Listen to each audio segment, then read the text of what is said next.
The Tudors Dynasty Podcast. Hello and welcome back to the show. Today, I am once again joined by one of my favorite people in the whole world, Dr. Emma Cahill Marron, to talk about another member of the Spanish monarchy. Big surprise! And today we are talking about Isabella of Portugal. Emma, welcome back. Hi. I think it's going to be a wonderful day because this is an amazing woman and with many connections to England too. So we're never far from England and the Tudors, are we? Oh, you already have me intrigued because I really do not know much about her. We've already talked about her sister Catherine and her other sister Juana. See, I'm getting better. No, her aunts. Am I confusing myself here? A little bit. So let's start telling everyone who Isabella of Portugal is, right? Because I don't know. She is related to Katherine of Aragon and Juana of Castile. But she is the daughter of another of the sisters of Isabella of Castile, of Maria of Castile and Aragon, known a little bit more as Maria of Aragon, who was queen consort in Portugal. And Manuel I, we talked about Manuel I when we talked about Isabella of Castile. So Isabella is the daughter of one of Katherine of Aragon's sisters, the one that went to Portugal and became queen consort in Portugal. So Juana of Castile is her aunt, and Katherine of Aragon is her aunt too. That's Isabella of Portugal. She's the daughter of Manuel I of Portugal, the king of Portugal, and Maria of Aragon. She's usually known, and we can talk about names because this is a bit confusing. I know. Yes, Catherine's, Maria's, Isabel's. That's all we have. Yeah, because and then the names get confused. Yeah, because we hear Isabella and then we hear Isabel. And which is it? Is there a proper way? Oh my! Every time I try to write something or tweet something, I doubt because it's a complex thing. Happens the same with Katherine of Aragon. For example, when I did my master's dissertation, I called her Catalina Trastamara because she's from the Trastamara house, like you would say Arthur Tudor, right? Because I was using the name convention Arthur Tudor for him. I thought, well, I use the same. Nobody has checked that publication ever because that name just doesn't go, for people, doesn't ring the bell that it's Katherine of Aragon.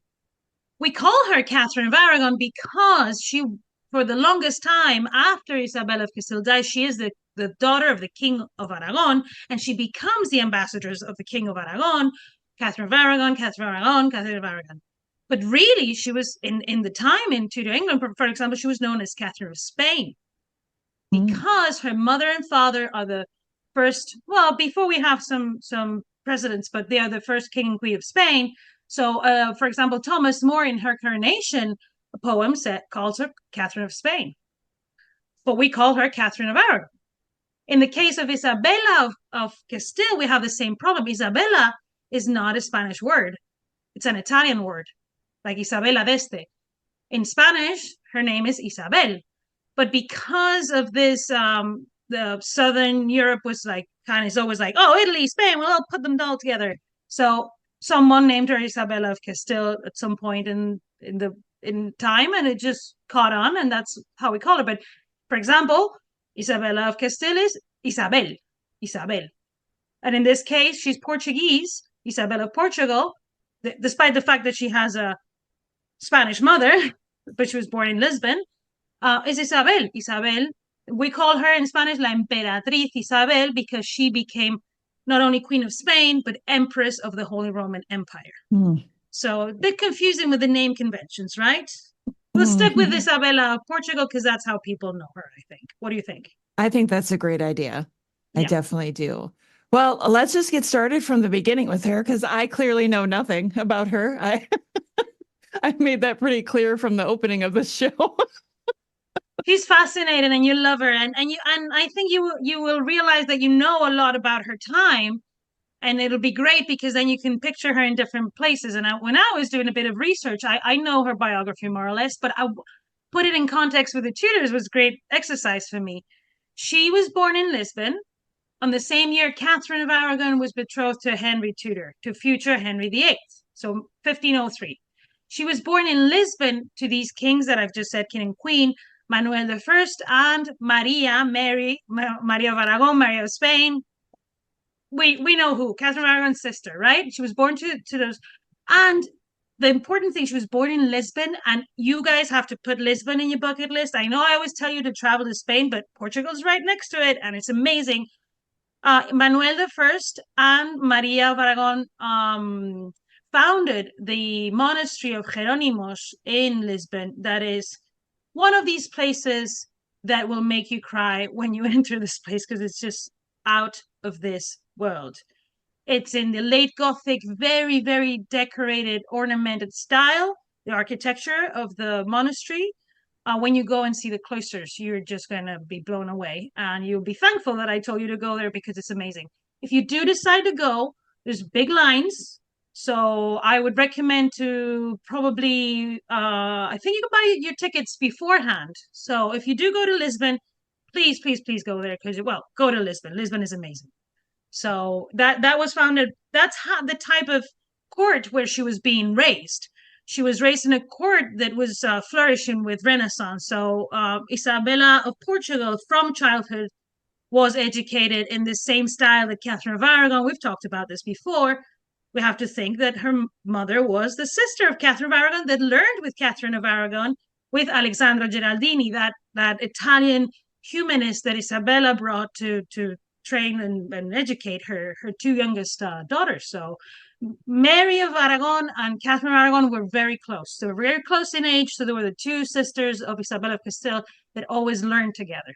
So oh, sorry about that. I think I just got an email. So yeah, this is the case. That these two sisters were very close. So, for example, Isabella of Portugal's education would have been very similar to Mary Tudor's education. Think about it. The mothers were sisters. But not only that, the lives of Mary Tudor and Isabella of Portugal are intertwined a lot more than you'd think, because Isabella marries Emperor Charles V, her cousin, Mary Tudor's cousin, and Mary Tudor's fiance. Between 1522 and 1526, Charles V was betrothed to Mary Tudor, to his cousin, to his English cousin. But because she was still a child and he had to have an heir and they were pressuring him, he decided finally to marry his other cousin, Isabella of Portugal. So then we see that they're already connected to the Tudor court. This is, the Tudor court in this time is a European court. Later on, not so much, but in this time, you can't understand the Tudor court without all these other courts. The Portuguese court is very important, the Spanish court, of course, and the courts that are linked to those, which are the Netherlands and the Holy Roman Empire right now. So basically the whole of Europe. Can we, I know people are going to ask this question, and some people already know the answer to this, but can we talk about why they were always marrying their cousins? Well, that's a good question to ask, because why would you marry a cousin, right? Especially a first cousin. Yes, especially a first cousin, of course. Think about this. Isabella of Castile and Ferdinand were already cousins. They were from the same house. This was a strategy. A dynastic strategy. It was to tighten the dynastic lines together. And if you think of it, we talked about this so you'll have to go, and everyone who's listening to this will have to go and check out the episode about Isabella of Castile, because we talked about this too. To tighten these this house together, the Trastámaras were thinking of even tying up with the Portuguese. So under one monarch would have been Portugal, Spain, and not Spain, Aragon and Castile. So this is why they're marrying the cousins. So, for example, Isabella and Ferdinand, the first alliance that they established is always with Portugal. Their eldest daughter gets married to the King of Portugal, the same Manuel that would later marry Mary and would have Isabella of Portugal. So this is the reason why. It's because they are trying to, it's a strategy used not only by the House of Trastámara, but then when this house gets interlinked with the Habsburgs, oh boy, these guys love it too. So they just teach each other how to do it even better. So yes, it's always the first cousins are the first options. And you have to think that in the case of, for example, Mary Tudor, we have to realize she was she was going to be Queen of England, because Catherine of Aragon and Henry VIII didn't have other children. By the time she was betrothed to Charles V in 1522, everybody knew that she was going to succeed her father at that time, because we know what happens.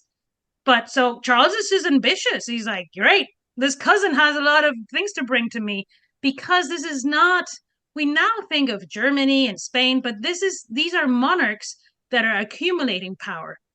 So if Charles would have married Mary Tudor, the Tudors would have ended, really, because the Habsburgs would have started in England. So it's just a strategy to strengthen your personal power by becoming king of more places and have more titles. This is a strategy. It's a good strategy. It worked for them until the inbreeding, did its thing. And that wasn't, the best, the highlight time of the Habsburgs. But that's the understatement. Until the inbreeding happens.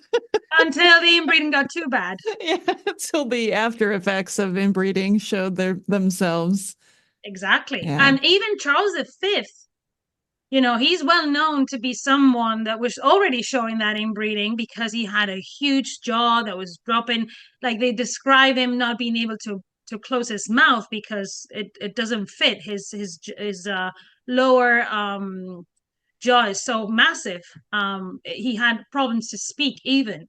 That's why he grows a beard, because a beard is the maquillage for men, right? Mm-hmm. So he grew a beard to hide this huge chin that he had because of this inbreeding, really. Okay, so of course now I have a weird question for you. Oh, I love those. This always happens. So Charles V had some signs of inbreeding. Were there any women during that time in the family that showed it? Because I feel like we don't hear about that until later. Oh, yeah. There's there's two things to consider about this. One is that, yes, they are related cousins. So yes, the women had not as much as he did, but there's descriptions other women had it in his family, yes.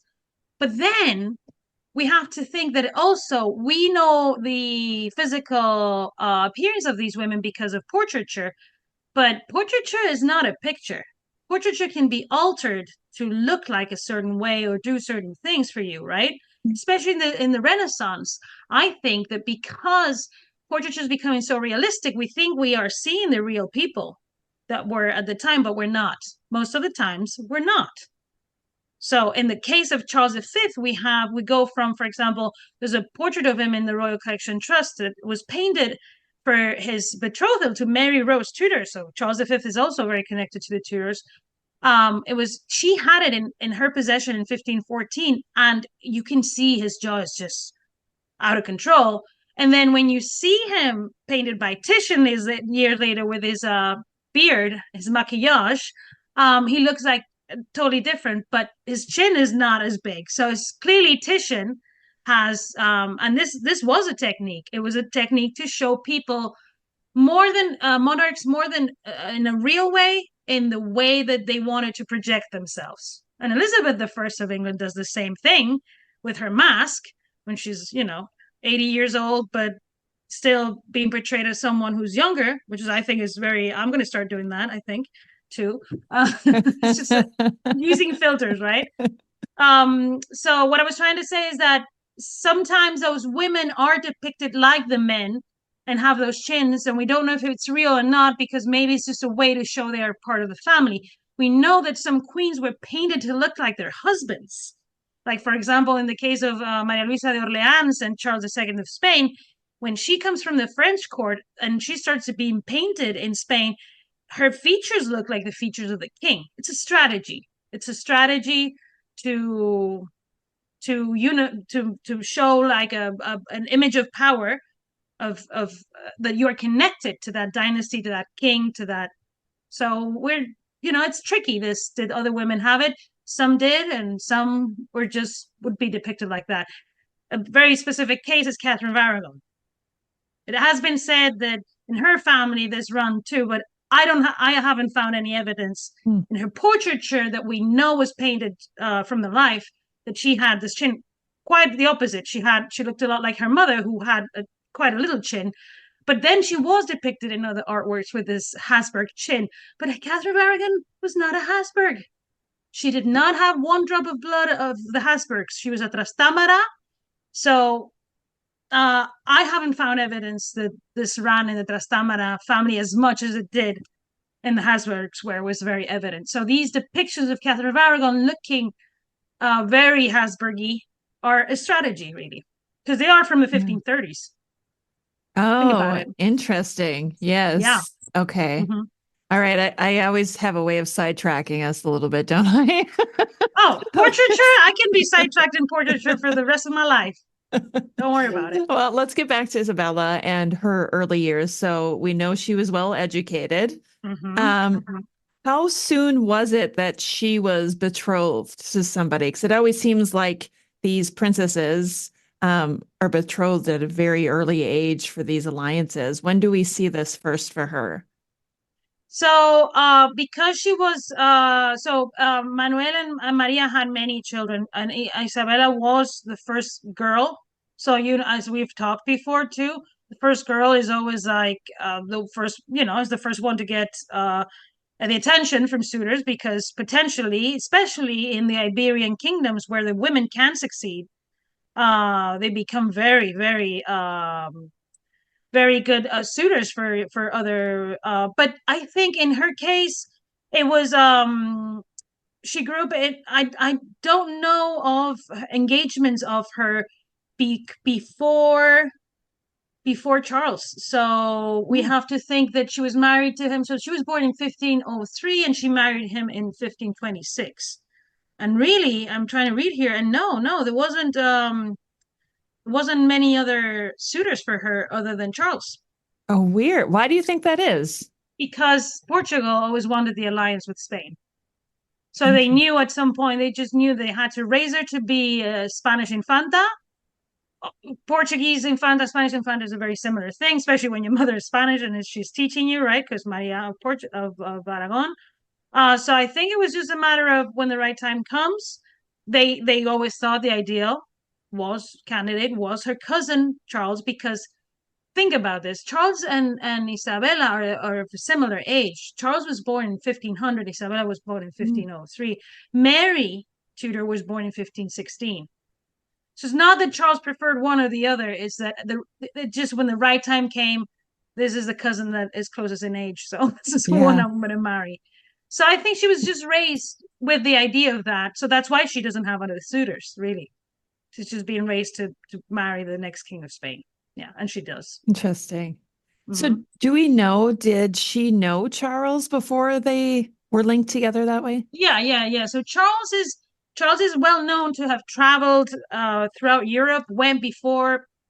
So Charles does not visit Spain on the Iberian Peninsula until he becomes king of Spain later, because I mean, and he's even accused of not knowing Spanish. So until he arrives to Spain in 1518, he wouldn't have been able to meet her.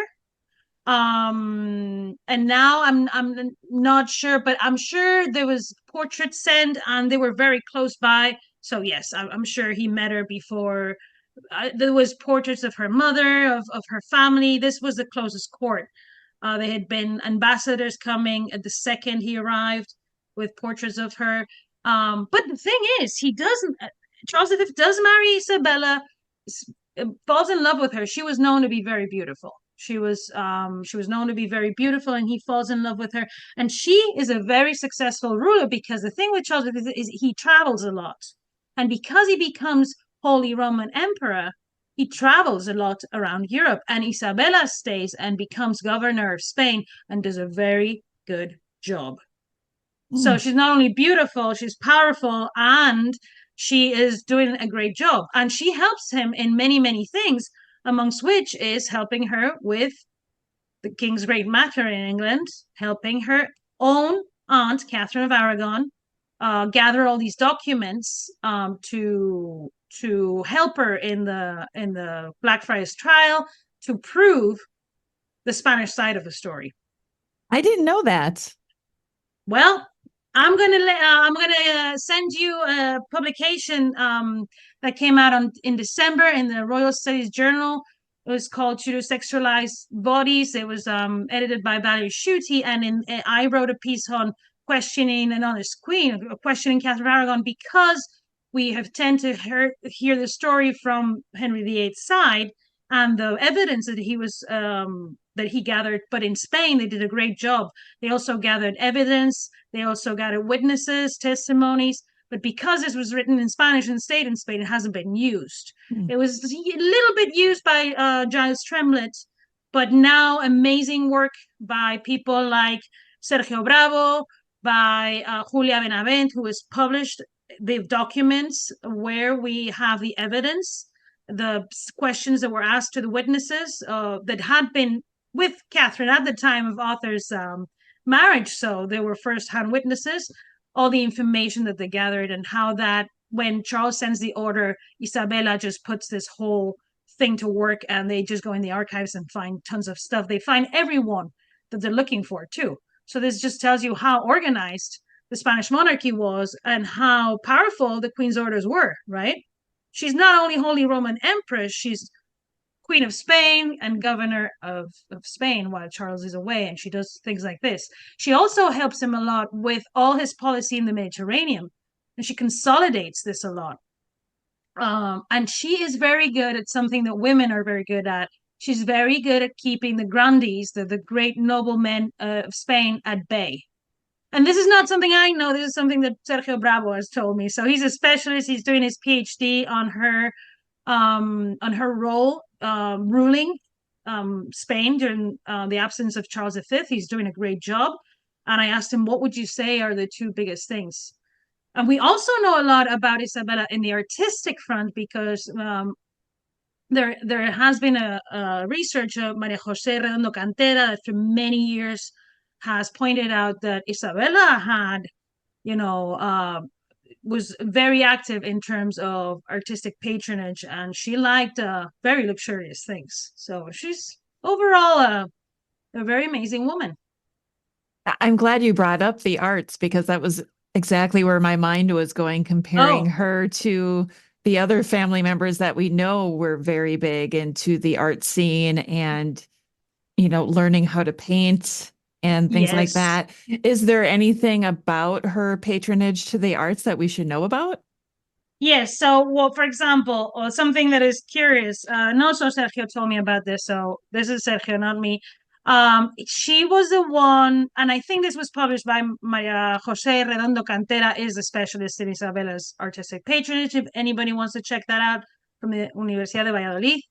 And she was the one to start the collection of relics that would be famous in the reign of Philip II. So all types of objects from saints and exotic things that would arrive. She was the first one to put all that collection that later Philip II would have. And because Philip II is her son, Philip II of Spain is her son.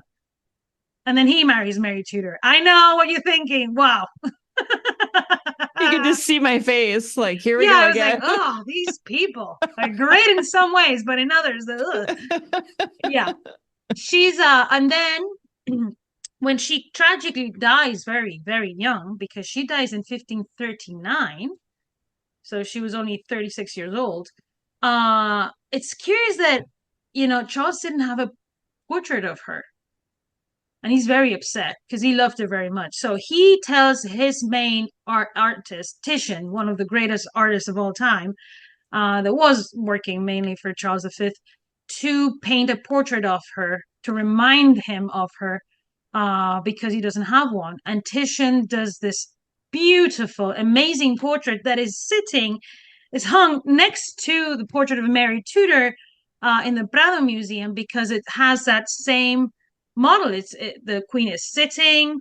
She has a beautiful dress on.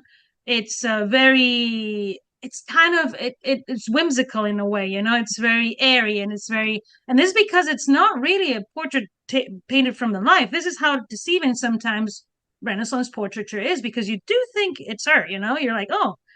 So and then in the Prado Museum, they also have a sculpture of her, a very beautiful sculpture of her made in Carrara marble, the Empress. And if you want to really go and talk to her, you can always visit her at her tomb. She is in one of the most outstanding places in Spain, in the monastery of San Lorenzo del Escorial near Madrid, that was founded by her son, Philip II of Spain.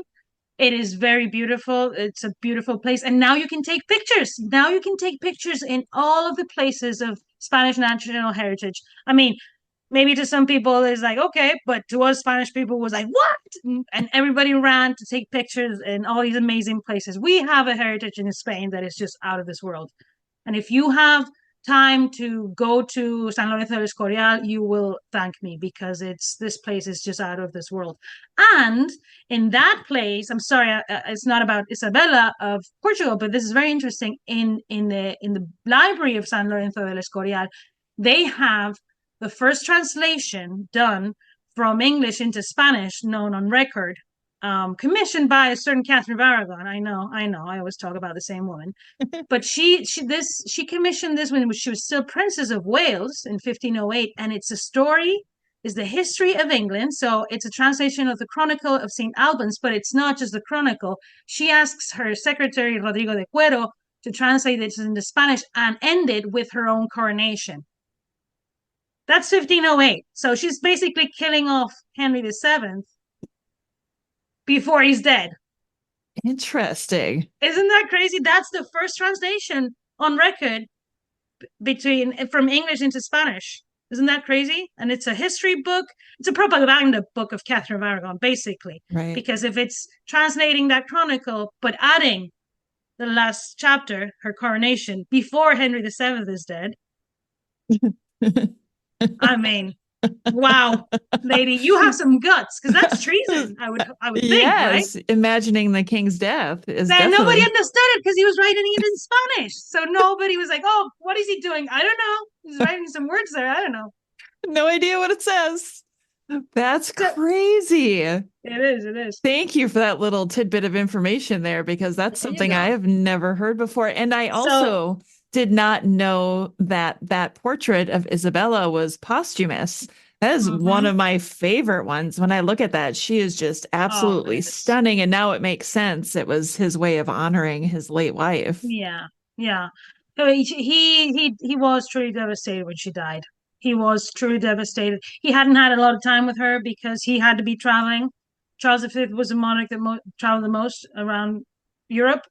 And he was very grateful to, and Charles gets a lot of bad press, but Charles was, because he was brought up in this very female, this very feminine environment, he shows a lot of emotion for all these women.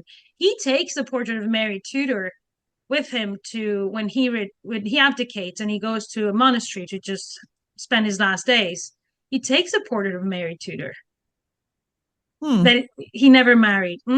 Charles, he was like, so he was kind of in love with both of them, I think. Not in love, just respected the women in his family, because I think he realized that the Spanish monarchy was as powerful because these women were very useful and were helping them a lot. And Mary Tudor was part of that.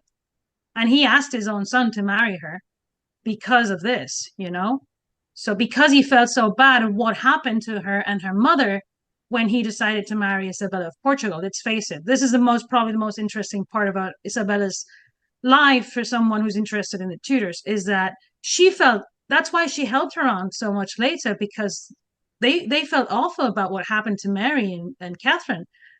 Think about it. It's 1526 when they get married.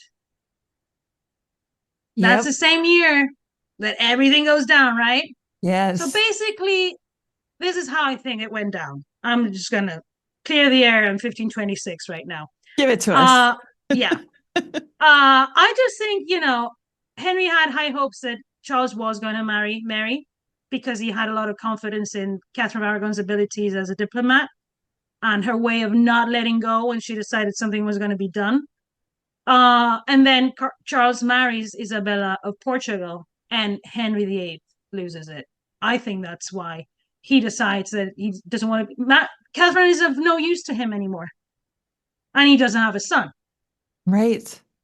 So I think this is why he decided to, not because he was in love with anyone else. I think he decided, you are not useful to me anymore because you had to do one thing and you couldn't do it, basically. Yes. Exactly. Wow. Catherine had negotiated marriages for Charles since before Henry VIII's reign. When she was an ambassadress with Henry VII in 1508, that same year that she tried to kill off Henry VII, she negotiated marriage to marry Charles, not Charles V at the time. He was not the emperor, with Mary Rose Tudor. And that's why a portrait painter comes to London in 1514 to paint Mary Rose Tudor and finds this very bad portrait of Charles. That's why Katherine of Aragon brings the Hornbouts and Susanna Hornbout to be her portrait painter and paints a picture of Charles that she gives to him in Calais in 1520, in the summer after Henry and Catherine had been with Francis and Guine.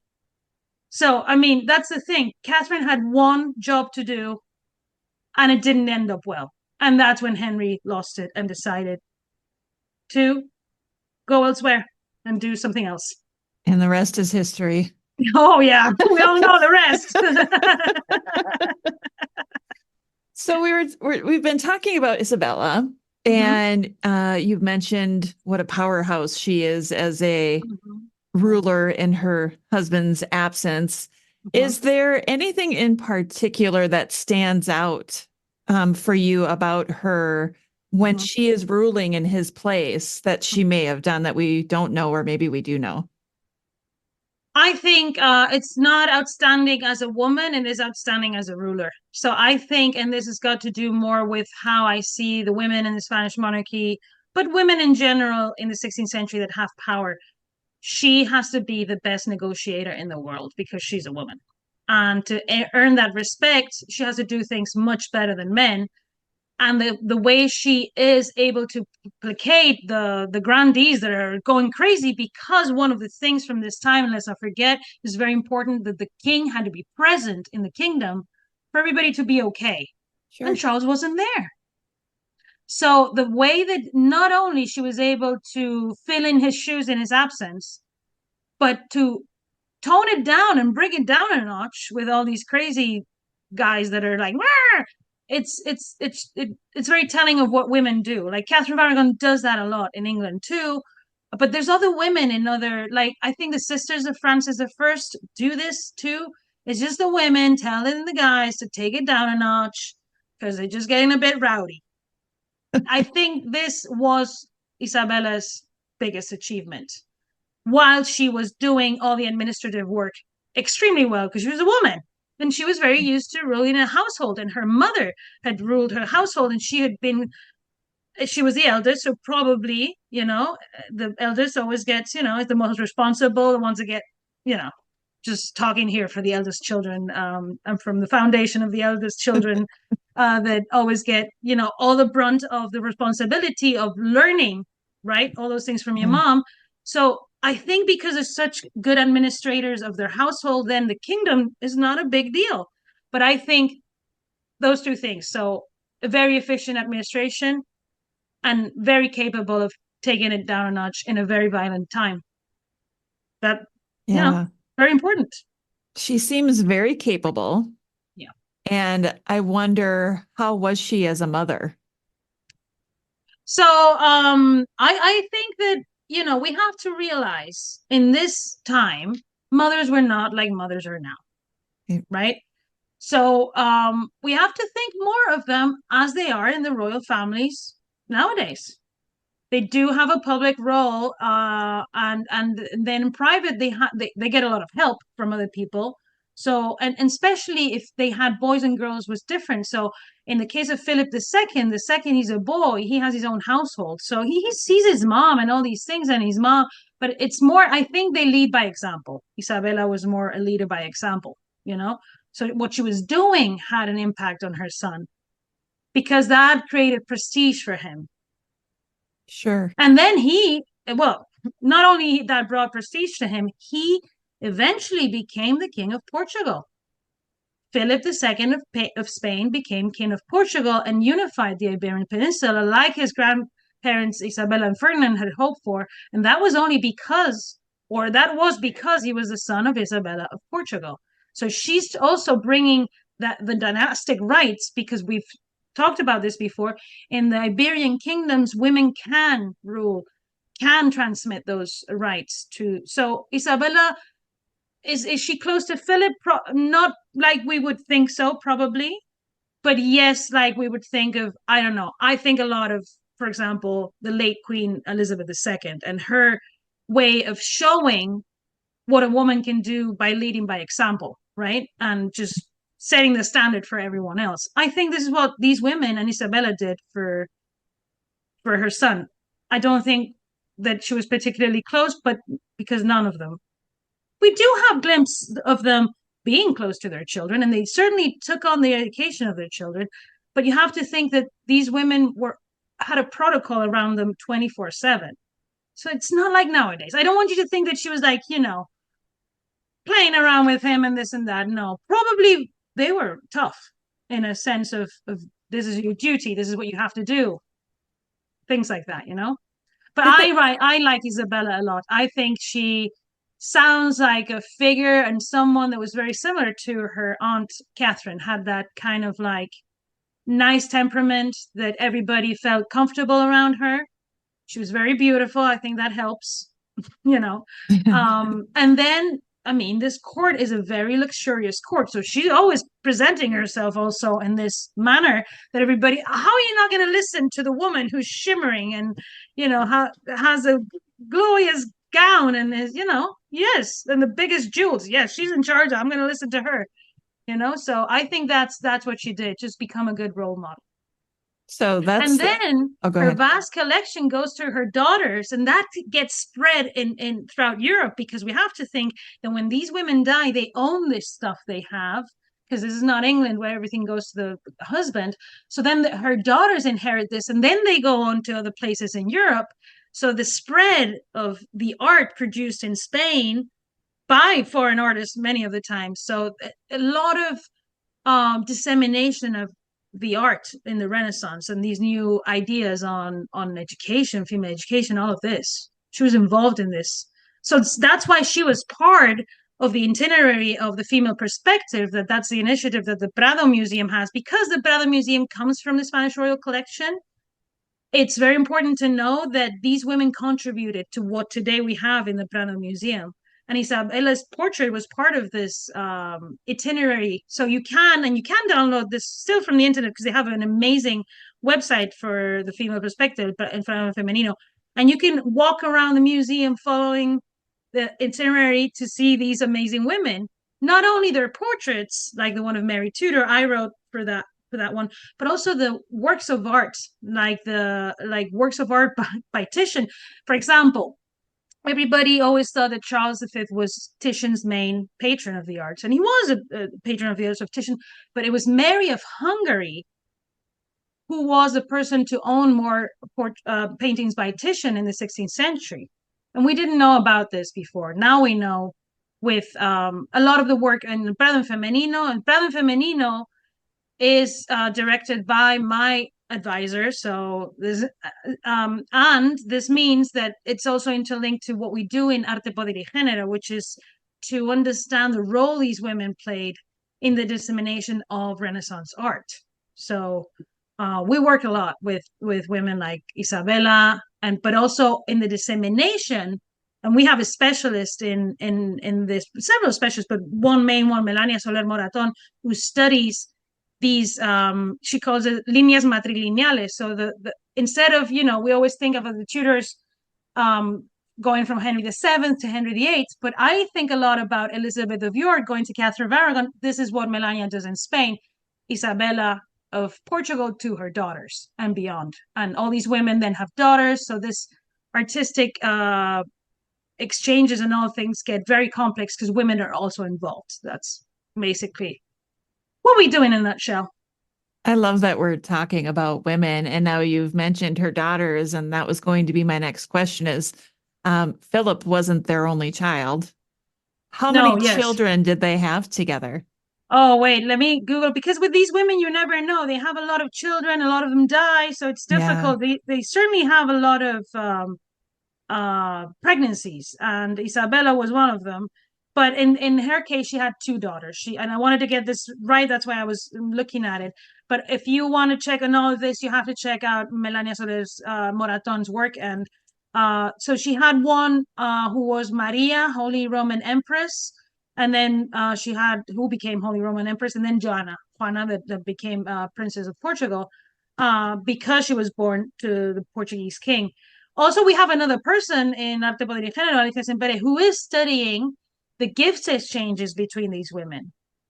So this is Ooh. something that has been actively people are actively researching on this right now.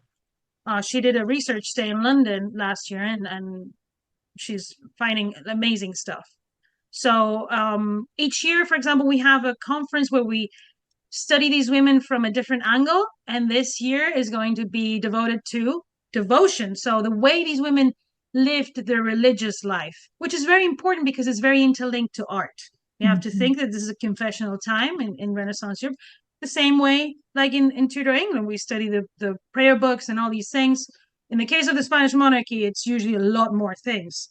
And this year's conference has, and you can, we certainly have our registration open. You guys can look at the program in our website. But we have, for example, we'll have talks about women, like, for example, Anne of Brittany, who has an amazing book of hours, or the daughters of, or an amazing place. When you go to Madrid, you have to visit the monastery of the Scaltas Reales, and this was founded by one of Isabella of Portugal's daughters, Juana.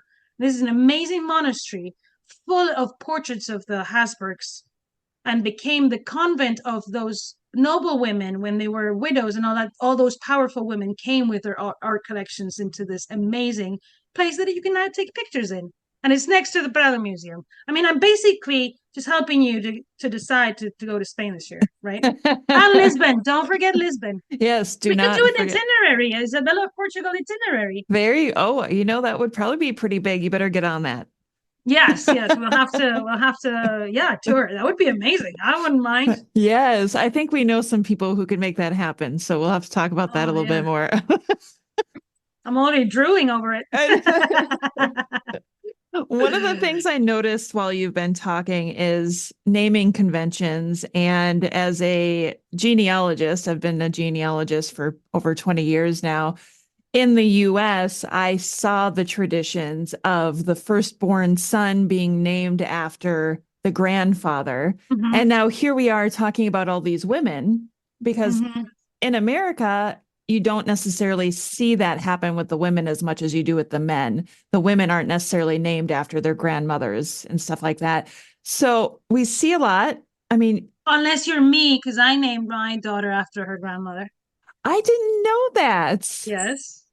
Oh, that's wonderful. I love that. And My she's daughter's adorable. name is Susan, just like my mother-in-law who passed away many years ago. So yeah, Susan has her name from her grandmother. I love that. Okay, Yeah. so the Spanish monarchy, it seems like they did name Yeah. their children after women in their family. Can Oh you yeah. elaborate on that anymore? I was just thinking, and I'm named after my mom. It's a typical thing in Spain. So I guess Oh, that tradition probably comes from that. And I was thinking of one of the most famous books in Spanish literature. Is not a Spanish book. It's from Colombia, Cien Años de Soledad, Gabriel García Márquez. And this book is very difficult to read because everybody's name is the same. So it must be something Hispanic, maybe. I think so. Like my grandmother's name was Pilar. My eldest cousin's name is Pilar. So yes, this is a Spanish tradition, I guess. I never thought of that way. And yes, we do have, for example, we know that certain names get repeated because, in the case, let's talk about Catherine of Aragon, because of a certain right timing when you're born, right? So if yeah. you're born right at the time that there's a new king of England and you just had a baby girl, you're like, oh, he's going to have a child soon. So if I name something that is going to be like, ooh. So in this case, she was named after Catherine of Lancaster. Isabella of Castile's English grandmother, who had been a very strong woman and a ruler in her own right. Not in her own right, she had been a regent, but she had ruled Castile. But yes, in other cases, it was because of this devotion that we're talking about. Because, for example, let's take Isabel. Isabel had Isabella of Castile. Her first daughter is named after her, and then her son and her second daughter are named basically the same, Juan and Juana. And this is because, in this case, in the court of Isabella and Ferdinand, they were very devoted to Saint John the Evangelist. So it's got to do a lot with devotion and inheritance and history. Another thing that I've seen, for example, in Tudor England, when Catherine of Aragon becomes queen, there's a lot of, I don't know if you've noticed this, a lot of people start to be called Francis. Oh, Frances. Oh. Frances Brandon. Saint Francis was Catherine. She belonged to the lay branch of the Franciscan order. She wanted to be buried with the habit, and she was a devoted member of the lay branch. So a lot of people, to show the connection to the queen, would name their children with names of saints that the queen was associating with. So wow, I never knew that. That's very interesting, Emma. That's when you bring in the Spanish perspective to the Tudor dynasty. It's just incredible. Plot twist you never thought. I love it. I do find it interesting, and I'm glad that you explained the John the Baptist thing, because I thought... And Catherine becomes a very popular name. Sorry to interrupt you, but doesn't it? It does. Catherine Parr. Yes. Catherine Willoughby. Like, we could name hundreds of Catherines from that time. Oh, and another thing, in the case of the spelling, I get a lot of hate for using the C. And I see why. She did sign as Catherine with a K when she was in England. We have to remember they don't have always the same spell. So she spells her name different ways throughout her life. When she's an infanta, she spells Catalina with a C and with a Y, not like we write Catalina exactly now in Spanish, but very, very similar, because Y and I sound the same in Castilian Spanish. But in the case of in England, she writes it many ways. I mean, she writes things many ways. She writes things phonetically a lot. For example, when she's talking about Hampton Court, she spells it phonetically in Spanish, Hampton Court. I think more for the person who is going to receive that than herself, because, sure. If her dad is going to read this, Ferdinand of Aragon, what does he know, Hampton Court? He doesn't, or things like that. In the case of the K, she does adopt a K, and that's the initial that represents her. The reason why I call her Catherine Aragon with a C is when I first started, and I have always admired the biography of Garrett Mattingly, and that's the way he named her there. And I think that was the naming convention at the time, the most used. Also in Francesca Claremont's book 2 years prior to Mattingly, those are the most influential books in biographies in my research. So I started many years ago with that naming convention, haven't moved from that since, and I'm scared of doing it, maybe because it's like, well, it's you have to be consistent, so you can spell it with a K, and that was the initial that let me show you right here, guys. Yes, the K is always here. Oh, I love it. So, and we do see it in a lot of the artifacts, right? Like that amazing heart-shaped, I bought this in honor of that, by the way. That heart, do you remember the one that came out that was found last year? The K is present in that. We have it in manuscripts. We have it in Henry's armor. We have it in many places. But she had used the C too, and it has been a naming convention we've used. So this name thing is very complex, isn't it? Oh, it most definitely is. We get the same thing with the Queen Consorts of England as well. I can't tell you how many times people ask me, why do you spell Catherine Parr's name the way that you do? And for me, I just chose to, because that's the way I've seen her signature. So I stick with that. Do you want to know something really cool about a connection between Catherine Parr and Catherine of Aragon? Oh, please tell me this. Okay, so Catherine Parr's mother dies in 1529, Dame Parr. Yeah. She was one of the closest ladies to Catherine of Aragon. She was one of the women that was closest to her. She always got her lodgings next to the queen when they moved around, so she was very close to the queen. When Maud Parr dies, she leaves her daughter, future Catherine Parr, 2 miniature portraits of Catherine and Henry VIII. Think Oh, about this. Yes. Then Catherine Parr would be the queen to bring back Susanna Horenboot, who I just said was that portrait painter that Catherine recruited from the court of Margaret of Austria to paint a portrait of Charles. And then eventually she would become queen. So Catherine Parr would become queen of England and use the Horenbouts again. So there's a connection. She had those miniature portraits, and only the Horenbouts were painting those at the time. So the ones that Dame Maud Parr had been painted by Susanna. This is how cool that is, right? And the connection between Catherine Parr and Catherine of Aragon. I mean, I know that Catherine Parr was reformed and she had her religion, but I think the example of Catherine of Aragon as a queen, and I do a lot of this, detaching the religion from what is the construction of the image of female power, what is that seeing someone being powerful for many years has an impact on the way you see yourself and the potential you have, right? So I think in that sense, Catherine of Aragon had a big influence on Catherine Parr. And I'll give you another one. Catherine of Aragon, you know, this is something that it has not been said before, but she was attributed written works by at least one of her biographers. And those written works have very similar titles to the ones that Catherine Parr wrote. So my theory now, I'll just say it because it's I think it's going to be proven, is that Catherine Parr, did she write the books that she wrote, or was she translating from Latin into English? Whoa. That's scandalous. Is it? I don't know. I don't follow the Tudor court that much, so I don't know. I feel like Catherine Parr has been put on this pedestal about being this. Oh, really? I never noticed that. Yeah, when it comes to... No, I'm only kidding. Yeah, of course, I know. She has to be. She has to be in the pedestal. I mean, you know, maybe because she admired so much these works, she was like, these need to be in English because, you know, they weren't written in English, so nobody's going to be able to. And because Catherine did this transformative, this is not an episode about Isabella of Portugal anymore. Welcome to the episode about Catherine Parr, Catherine of Aragon, people. Who doesn't like a little rabbit hole? But I think we tend to see them as like confronted because they're different religiously, but this is a continuum. Catherine of Aragon did a lot for women's education, so Catherine Parr is a consequence of Catherine of Aragon's role educating the women in the Tudor court. That's next generation. Even if Catherine Parr was away for a long time, the court was the court, and when she came, that it had been transformed.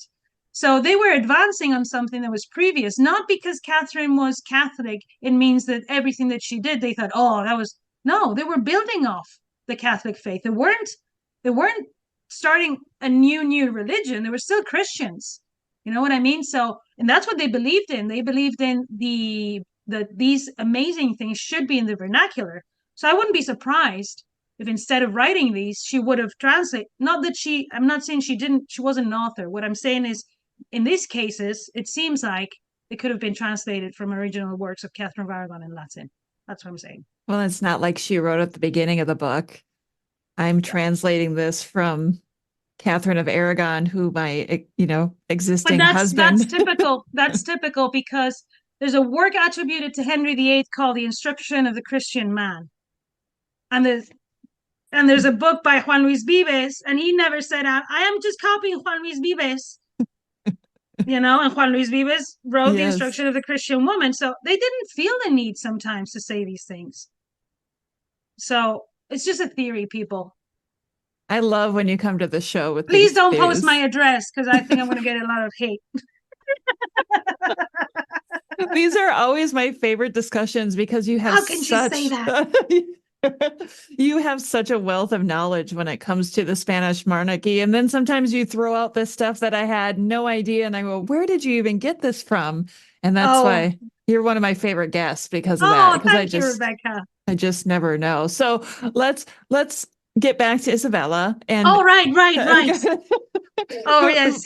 before we go too long, let's Yeah. just kind of wrap up the end of her life a little bit at this point. What can you tell us about how the end of her life looked and how did she die?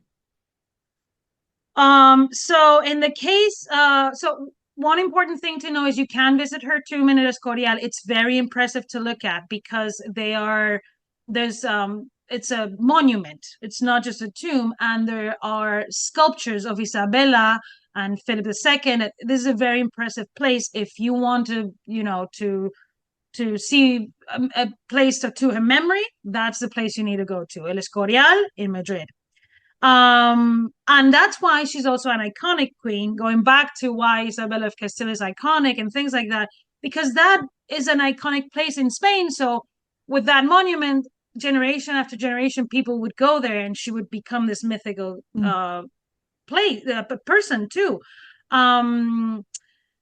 So in the case of that, the body wasn't, so she when she died, her body wasn't moved until 1574 to El Escorial. So it's also her son constructing her memory. In the case of how where she died, I'm trying to look it up because I'm not sure. I know she died in Toledo, but I'm not sure under what circumstances. Maybe I should have looked that up before we started the episode, Rebecca. What do you think?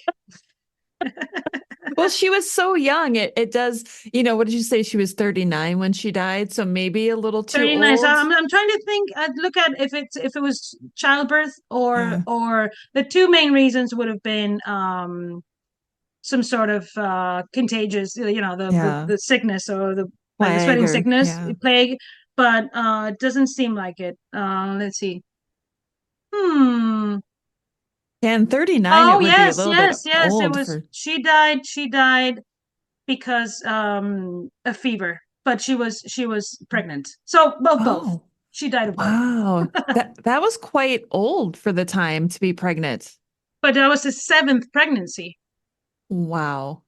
That is quite Her amazing. mother, oh, actually, her mother died in her last pregnancy too, maybe at a very similar age because she died in 1517. She had been born in 1482, and she also died giving birth to after she gave birth to her 10th child. So I think overexertion. Anyone that's Yeah. being pregnant, one of the things that they tell you that's had a baby is don't get pregnant right away. It's not good for you to. And these women were just pregnancy after pregnancy, and some of these pregnancies and didn't end up well. They would have, complications from that. So she did die from a fever when she was pregnant. So it's very sad with these women. The Oh, 39 is not, but 39 is not it's late, but it was her seventh pregnancy, so it wasn't like it was her first. It's not like with Mary Tudor when she's trying to have a kid at 37. This is a woman that's already had many children, so yeah. still complicated. Definitely. Well, Emma, let's say, what is the one thing that you want people to remember about Isabella of Portugal? I think that she is the best example of the capabilities of women when you let them in charge. And you need to go and do your own thing in the world, and you leave you a woman in charge, and you come back and things are going better than ever. And that's why he was so devastated. He loved her because she was amazing, beautiful, and all these things, but he loved her because she did an amazing job ruling in his absence. And this is what happens when you educate people too. So I think it's a combination. She's a good example of what treating women in a different way, like it happened in the Spanish monarchy, entails and how useful it is for the monarchy, really, because you're ditching 50% of the people. Right. Make sense? Makes sense, Yeah. right? She seems like she was the complete package for him. Yes. We say in Spanish, buena, bonita, y barata is like a way to say that she had it all, right? So she was Yeah. beautiful, but she was also efficient. She was also amazing. She gave him a son, which, in the time is the most important thing. So she gave a Philip II. We all know what he went on, what he became. So she was amazing, truly amazing. Well, Emma, thank you so much for coming on today and chatting with us about Isabella of Portugal. I'm sure I'm going to have you back on sometime soon to talk about somebody else from the Spanish monarchy, because this always just opens the floodgates for me to want to know more. Yeah, well, Isabella in Portugal, amongst other things that we talked about. Sure. Thank you so much for bringing me. It's always a pleasure to be here in the show. So anytime I can be back. Have a great day, people. The Tudors Dynasty Podcast.